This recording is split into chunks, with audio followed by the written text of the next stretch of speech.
बेटा बाप को एक अनाथ आश्रम छोड़ने आया था। साथ में बाप के सारे कपड़े और कुछ जरूरी सामान का बैग भी लाया था।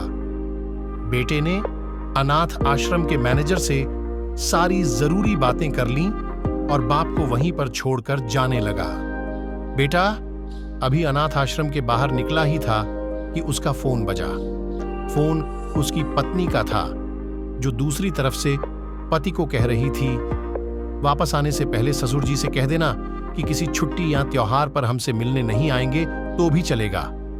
आप वहीं पर खुशी से रहिए और हमें भी यहां सुख से जीने दीजिए। फोन रखकर बेटा वापस अनाथ आश्रम में जाता है। बेटे की नजर अपने बूढ़े पिता पर पड़ती है, जो अनाथ आश्रम के मैनेजर से हंस हंस कर बातें कर रहे थे और काफी खुश भी लग रहे थे। बेटा सोच में पड़ जाता है कि उसका पिता अनाथ आश्रम के मैनेजर को कैसे जानता है।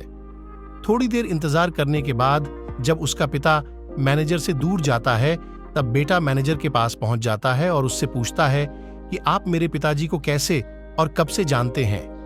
मैनेजर बेटे को बताता है, मैं तुम्हारे पिता को कई सालों पहले तब से जानता हूं जब वह अनाथ आश्रम में एक अनाथ बच्चे को गोद लेने आए थे। दोस्तों कुछ समझ में आया? अब आप ही बताइए, सच में अनाथ कौन था?